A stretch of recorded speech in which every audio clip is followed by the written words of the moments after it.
God has a purpose for you. You are not a mistake. You are not a waste of time. Everything He gave you, from your nose to your hair to your eyes to your bones, everything about you is custom curated for you. And in that same vein, your purpose is also customized just for you. And God has such an amazing purpose for you. And that's what our intention is with creating this podcast.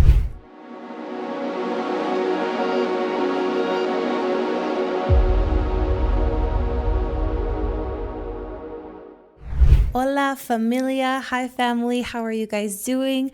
Long time no see. I hope that you guys have been doing well. I hope that everyone had an awesome Thanksgiving. I know that recently we've been having a lot of guests on the show, and thankfully the feedback has been great. The messages, these guests have been awesome. The things that they're sharing, the DMs that you guys are sending me, you guys who are coming up to me telling me how much the episodes impacted you. It's just been awesome to see. So I want to thank everybody for the feedback, and obviously thank the guests who have been sharing their experience, their stories, and their wisdom with us. But for today, I wanted to take it back to the Dizzle, when it was just one-on-one, a little bit more intimate. Kind of give you guys an update on my life, what's been going on, some things that have been going well, some things that have been going not so well. And that kind of ties into our message for today. So before we start, for those of you who don't know, thank you so much for joining us today. My name is Lauren Maluhi, and I am the host of In Harmony, giving you light and encouragement to pursue the incredible life that God has for you. That is the intention of this podcast, is to kind of just reassure you that God has a purpose for you. You are not a mistake. You are not a waste of time.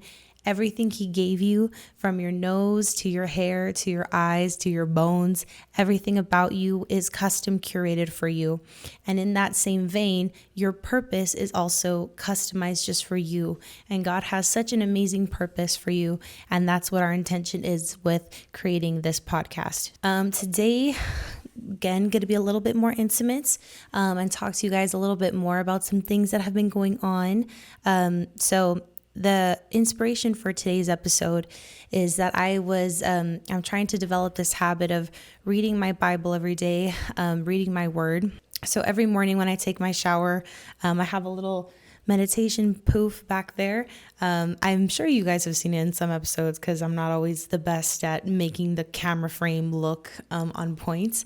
But I sit on that little couch and I've just been reading my word, even if it's just one chapter or a couple chapters, and it has changed my life dramatically, for the best. And I know that can sound corny, that probably sounds unrealistic, like, okay, girl, sure, but there's really no way for me to put it into words versus just my recommendation that you consider trying it, even just for 3, 4, 5 days. When you wake up after taking your shower, and if you're anything like me, your mornings are very busy. So before you read all the emails on your phone, before you read all the text messages, all the calls, all the voicemails, if you just take 10 to 15 minutes for yourself and for God, it can dramatically change your life, and it can set the course for your day off on the best foot. So that's my recommendation, and that's actually the inspiration that kind of stemmed me making this episode. And so the scripture that we're going to unpack for this episode is Exodus 3 and Exodus 4. I've heard this story before. If you're anything like me, you grew up watching The Prince of Egypt. That's an awesome movie by, I think it's DreamWorks Studios, that talks about Moses and Aaron and basically the Exodus, saving God's people outside of the Egyptian slavery, Egyptian persecution. So it's an awesome movie. It's really good, really well produced. And I grew up watching it, but I didn't really grow up reading the Word at all. I didn't buy a Bible until very recently. And so I was reading it, and this thoughts just flushed into my mind, these ideas, these thoughts flushed into my mind that helped me so much. And that's something that I want to share with you today. Specifically in Exodus 3, verse 4, it explains how Moses saw the burning bush and that he went after it. He approached the burning bush. Specifically, the verse says, "So Moses thought, I must go over and look at this remarkable sight. Why isn't the bush burning up?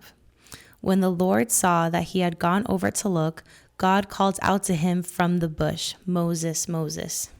And even though I've heard that verse several times, I've saw it in the movie, the sentence that stuck out to me was the wording, "When the Lord saw that he had gone over to look, God called out to him."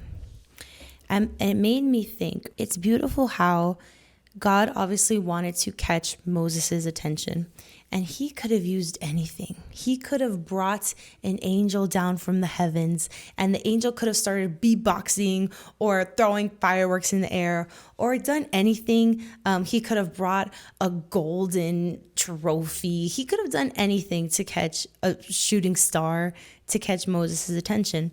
But he used a simple bush, and in this case it was a miraculous bush, to catch his attention. And that's what compelled Moses to get curious and go see what's up with that. That's not normal. And it made me think, maybe there's something in our lives, an opportunity, a sign that God is giving us that is seemingly insignificant, but with his provision can be a miraculous miracle, can be something that is almost impossible. And could you imagine if Moses had seen that bush, he had seen that sign, and he thought, oh, I'm just hallucinating, and turned the other way. Or he even gets scared and he's like, oh, that's weird, I'm going to turn the other way and pretend like I didn't see it. Could you imagine what would have happened? Maybe God would have called somebody else. Maybe there's a seemingly insignificant opportunity or sign in your life that you're not paying attention to.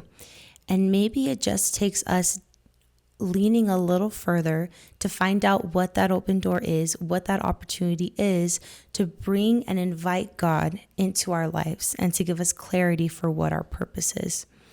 A lot of times we see an opportunity that seems almost insignificant. It seems ordinary. It seems dull. It seems dry. It seems dead. But those are the things that make God glorious, because he uses simple things like a bush to completely change the trajectory of the people who were oppressed in Egypt, God's people. So what is the burning bush in your life? Is there a person? Is there a job opportunity? Is there a conversation that can be had that can completely change the trajectory of your life and the purpose that God has for you? Because the scary thing is sometimes if we see it and we think, oh no, that's not for me. Oh no, that's nothing. Oh no, I'm just going to pretend like I didn't see that. What if Moses did that and he had given that calling to somebody else? Moses would have completely passed that up. Can you imagine what would have happened? So what is the opportunity and the burning bush that you could seek in your life? The main point is seize your opportunity. When you see an opportunity, when you sense God's presence, don't turn the other way. Pursue it, because it may not be there forever. It was only until God had seen Moses go look over at the bush that he called him and he said, Moses, Moses. He could have done that from the jump. He could have just come down and say, Moses, Moses. I promise you that would have caught his attention. But no, he set the bush on fire in order to get Moses' attention. And once he saw, like it says in verse 4, when the Lord saw that he had gone over to look, that's when God spoke to him. Maybe God just needs us to make that little step, that little pursuit in order for him to speak into our lives. Maybe there's an area that you're struggling in right now. What is that opportunity and that step that you can seize in order to bring God's wisdom into your life? And another thing that I've seen this in the movies, if you're anything like me, you hear about this verse all the time at church. And never really caught my attention until I was reading it this time on that meditation poop. It's in Exodus 4, verse 2. Basically, this verse is talking about Moses having some doubts, saying, Lord, what if your people don't believe me or obey me? Or what if they say, oh no, God didn't come to you. What should I do? And God asked him this very simple question. What is that in your hand? And it was a staff in Moses' hand. And we all know the story. God tells him to put the staff on the floor, and God turns it into a snake. So it just makes you think, when Moses asked the Lord that question, what should I tell these people when they ask me who sent me? They're not going to believe me. They're going to say that I'm lying. What can I do to prove to them that you gave me this mission? God could have said, take this golden treasure chest and show them, and they will know that the Lord sent you. Take this star, take the sun. Like, he could have given Moses anything to prove to these people that it was God who sent him. But instead, he asked one simple question. What is that in his hands? And the funny thing is, God obviously knew what was in his hands, but still, he didn't just say, take the staff and throw it on the floor. He said, what is that in your hand? Maybe there's something in our lives that is in our hands that we think can't do anything, isn't resourceful, isn't useful, isn't significant. But if God can take a simple staff and turn it into a miraculous sign, what can he do with that job opportunity that he gave you? What can he do with that degree that you're pursuing? What can he do with that little amount of money in your savings account that you think isn't going to take you anywhere? Maybe it just takes us looking at the things that are in our hand and throwing it on the floor, giving it to God in order for him to bring the provision to it, in order for it to bring the provision into our lives, the miracle in our lives. Whatever it is that is in your hand, whatever opportunity, no matter how small or insignificant you might have, maybe that's all that God needs in order to bring you the provision, in order to take you to the next step. Don't think that you have to have all the money in the world, all the resources in the world for God to bring provision into your life. Because if we're anything like Moses, a simple staff can be an incredible, miraculous sign. God knew what was in Moses' hand, but he wanted Moses to see it. Maybe there is something that God is asking you to use, and he wants you to notice it before he brings the provision. The main point is, make the best of what is in your hand, no matter how insignificant it may seem. God is a miraculous God, and he works with what we have in our hand. He could have given Moses anything, but he gave Moses provision for what was already in his hand, a simple staff. And the funny thing is, in Exodus 4, verse 3, is once the Lord turns it into a snake, Moses actually ran the other way, and he was super afraid of it. How many times does that happen in our life where maybe God does bring us a miracle, maybe God does bring us a blessing, and we get scared of it? It's an opportunity, and instead of us saying, okay, I can handle this, and we pick it back up, we get scared and we run the other way.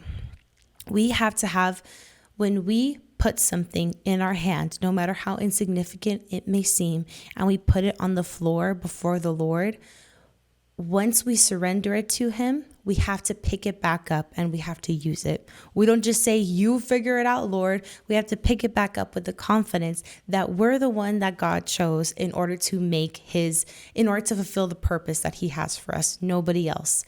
Moses had a speech ailment. He couldn't speak properly. And yet he was supposed to lead God's people out of Egypt, out of oppression. I think it says hundreds of thousands of people. I remember a number saying 600,000 people, but definitely fact check me. How can a man with a speech impairment do something like that? Which we'll get into a little bit later. So the main point is, like Moses, we can be scared of the provision God gives us. But even if we're scared, we have to pick it up and use it for God's glory. When God brings you provision, pick it up and use it. It's funny because as I was reading this scripture, I think the reason it compelled me so strongly to record an episode about it, in the hopes that I can help just even one person out there, was because I was something I've been struggling with in my life, mostly professionally speaking. So I know I talked about this a couple of months ago, I think it's been, where I've been trying to sell this home that is a large home. It is an expensive home, and I struggled so much selling it. It was on the market for months, and I remember when I received the listing. I guess I'll just be very forthright with you all. It was the most expensive home that I've ever listed. It was over $1 million. And for some people that might not be a lot, especially if you live in California or Dallas or Austin. But for me, that was just like scary. Like when I was reading Moses, God bringing, I guess, a miraculous sign into his life, a miraculous wonder. And Moses, instead of being like, dang, that's cool, instead he ran the other way. I was like, that's literally how I feel. I felt super overwhelmed by this opportunity to sell the home. I didn't feel necessarily excited. That sounds horrible. And this is not me. I hope this isn't me sounding ungrateful. It's just me being very honest that, like Moses, I was scared out of my mind. Just as Moses has his speech ailment, my ailment was I've never done this before. I've never sold a home this high before. The buyers who I'm going to be speaking with are going to be doctors, lawyers, attorneys, business owners, very educated people. I'm young as hell for the industry, and I don't think that I have the ability to sell this. And for the amount of time that the home sat on the market, I think too, because I had never received a listing this big, I didn't have experience with homes sitting this long. Until I learned that it's kind of normal for homes that are of a higher price point to sit longer, which you think I would know, but that didn't really cross my mind. So I already went in going with these insecurities, with these doubts, with this fear, like literal waking me up in the middle of the night fear, not being able to go to bed fear. And then when the home wasn't selling, I wasn't getting appointments. That only added to the fear, as I'm sure you can imagine. My point is, you will never feel ready. Just as I was with this listing opportunity, I was like, whoa, I have no experience in a field like this. I have no experience working with loans like this. I don't even know how to answer the buyer's questions if they ask me about jumbo loans or the financing. I've never worked with this before. I'm not able to sell this home because I'm not experienced. But the reality is you're never going to feel ready. Starting that business, you can read all of the business books in the world, but I promise you, there's still going to be something that you don't know and don't understand about that business that's going to come up, that you're just going to have to learn as you go along. You might not feel ready to get into that relationship, to get married, but I promise you, no matter how many marriage or relationship books you read, that doesn't mean that you're going to be completely 100% ready to start a family and have kids. When we see our burning bush, when we see our opportunity, we have to seize it and grab it. We give it to God, we put it before Him, but we have the strength and the confidence to pick it back up and to use it. No matter how simple, no matter how insignificant it might seem, no matter how unqualified we may feel, God chose you for a reason, and nobody else is going to be able to fulfill this purpose the way that you can. That's why he put that opportunity before you. So no matter what it is, like Moses, where you think God, whatever it is you think that makes you unqualified, you are qualified because God chose you. You are qualified because God put that purpose, that passion, that interest in your heart, and he wants you to pursue it. It's much easier said than done. When this home wasn't selling, I was looking around, and the thing that sucks too is the other homes on that same streets and in that area were going under contract, and I was tripping, man. I was like losing sleep. I didn't understand. And I knew too, I said, I just never sold. Maybe those agents have experience selling a home of this caliber. They know something that I don't know. There's something that I'm not doing correctly. So I was looking around. I was posting it all over social media. And I just couldn't figure out what it was that wasn't working, why the home wasn't selling, why the home wasn't going under contract. And when I look back, I think a lot of the fear and the insecurity that I had around this whole sale was because I felt that if I didn't sell the home, I wasn't a good enough agent. I wasn't good enough at my job. I wasn't smart enough. I wasn't competent enough. I wasn't enough, period. And maybe you're going through something like that too, where you can relate. Maybe you've been single for a long time and you haven't found the right partner, and you feel like you're not enough because you haven't found the right partner or spouse for you. Maybe you feel like you've been trying so hard to get that next promotion, and everybody else, it seems like, is getting a promotion, is getting a raise, except for you. And you think that you're not going to be enough until you get that recognition, until you get that compensation. But the scary thing is that when we put our confidence and our self-worth in another person or in an outcome, it is never going to be enough, because that bar is always going to increase. If you put your self-worth in selling $1 million home, once you sell the $1 million home, you're now going to put your self-worth in selling a $2 million home. When you put your self-worth in getting the promotion, it's going to feel good for maybe a couple of months, but eventually you're not going to feel like it satiates your thirst. It's like if you're thirsty and you're drinking coffee to quench your thirst, you're always going to be looking for that next thing to prove that you are enough. And that's how I felt with this. But when I read his word, I realized, you know what? My self-worth isn't attached to what happens with the sale. So I felt this word of detachment kind of being highlighted in my mind. And when I said, you know what? That staff wasn't Moses' staff. That was God's staff. He asked Moses, what is in your hands? Not because God didn't see it, but he wanted Moses to see it. So this sale, I cannot sell this home. I cannot do this. And it literally took me having this conversation with God saying, Lord, I can't do this.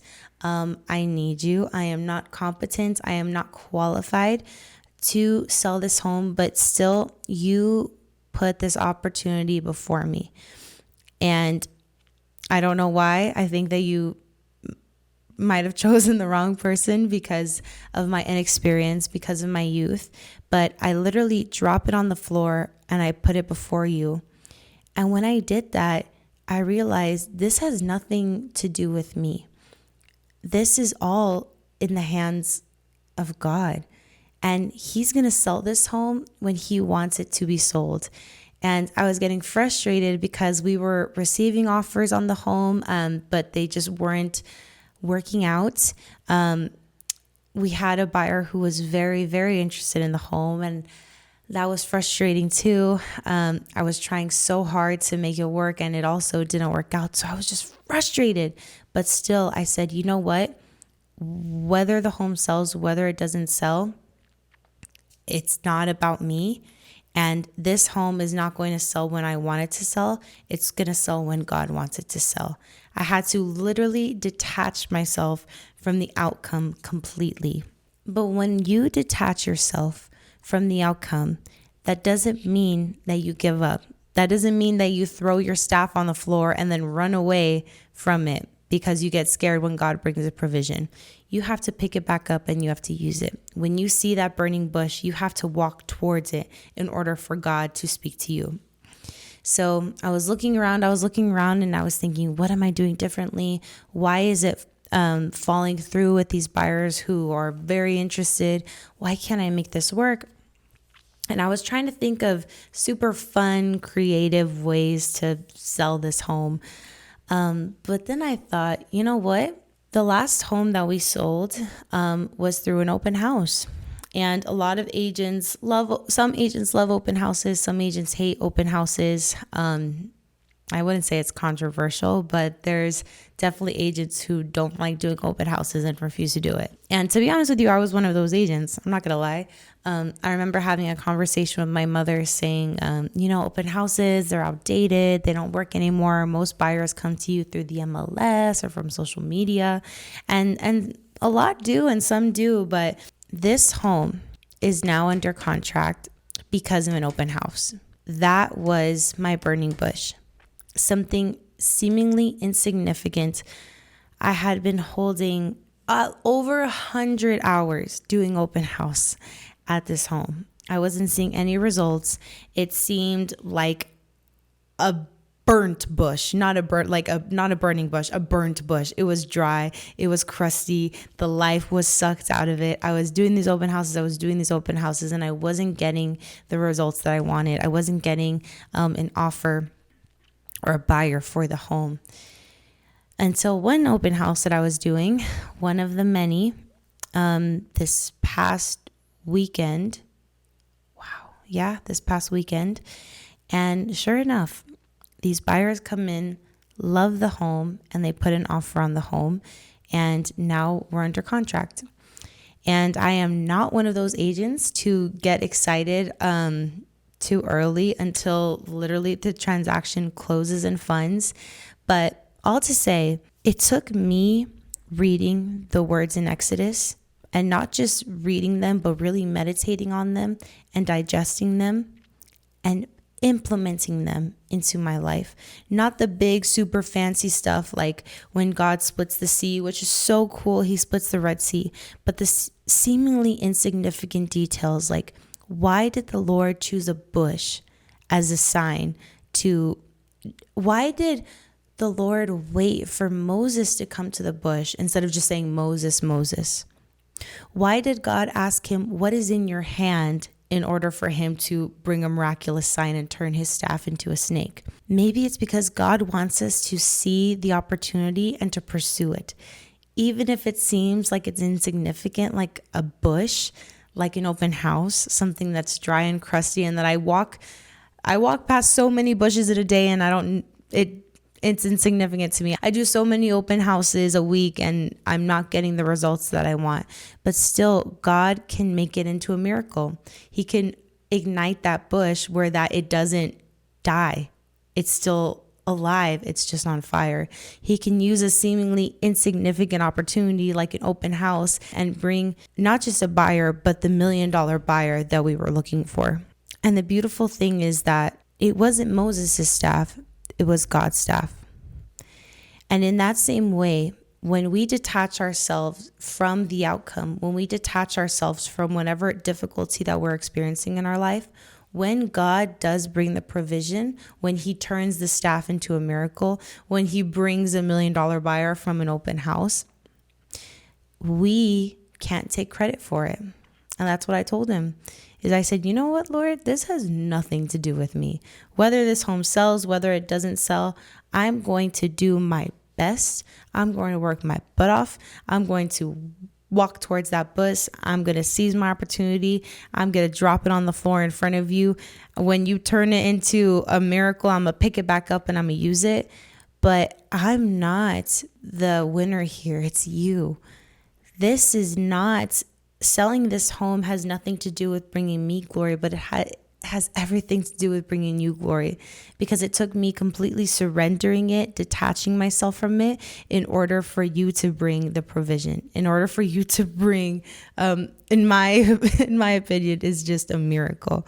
And even when you don't feel worthy, even when Moses told him, you got the wrong dude, in Exodus 3 verse 12, God answered, I will certainly be with you.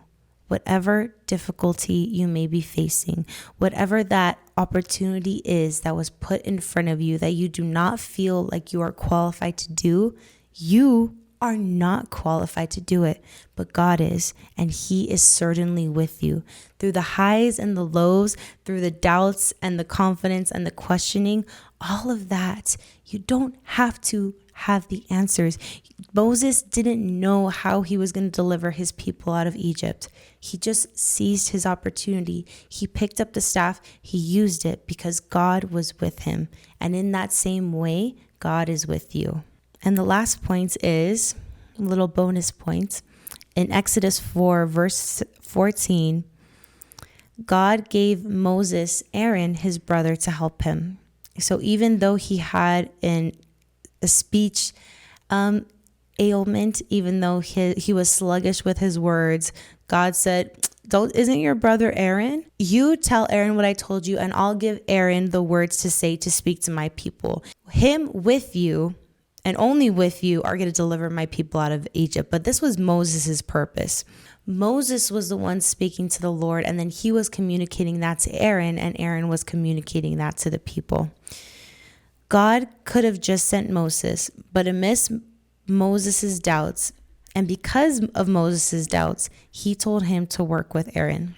The main point is God puts people on your path to help support you on your mission. So even though the Lord is with you, maybe there's also people on your path that are there that can help you, that can support you. And in this case, it also kind of made me smile reading this, because there was an agent that helped me. These buyers had stopped by the home the week before, actually, for another open house. And the agent on duty, she assisted them. She showed them the home. And she, I think, played a part in selling the home. And because of that, of course, we want to compensate her, but even more to say, look around and see the people around you and how they can help you, how they can assist you. God can use people in order to fulfill the purpose in your life. And how powerful is that He takes what's in our hands, no matter how broke you may seem, no matter how humble your circumstances may be, God will use it. And in addition to that, He will use the people around you to help support you amidst your doubts, even when you don't feel ready and even when you don't feel like enough. So that's all that I have for us today. I don't have a super fancy conclusion. And again, I apologize. I know this episode was very long. I know I also probably look a little tired, and that's because I am. But this was from the most authentic place. I'm sure I said things that, I'm sure I said things that may come off as arrogant or that can be taken the wrong way. And I'm sorry if they are taken that way. But for those of you who are loyal fans of this podcast and who know me personally, I hope you know that everything I'm sharing, I try to be as vulnerable and authentic as possible, just with the hopes that it helps even just one person out there. So I know today was a little different. This is kind of just like a late night talk, intimate talks. Next time we'll go into, maybe we'll throw in the B-roll again and, the sound effects. And we'll be having, more guests on soon that I'm really excited to share with you all. But today I just wanted to keep it intimate, personal, completely authentic and vulnerable in the hopes that it would help you, the person that's listening to this podcast. So thank you all so much for watching. Share this episode with somebody in your life who may feel like they are not prepared for the incredible purpose or opportunity that God has placed before them, to reassure them that they are enough and that they're never going to feel ready. And make sure to like, comment, subscribe, or send me a message about what you thought of this episode, or if there's anything that you think I can do better for other episodes. I'm super open to hearing it, and I love you guys. Thank you so much for watching. We'll see you next time. I lean on you when I've lost my way. I keep holding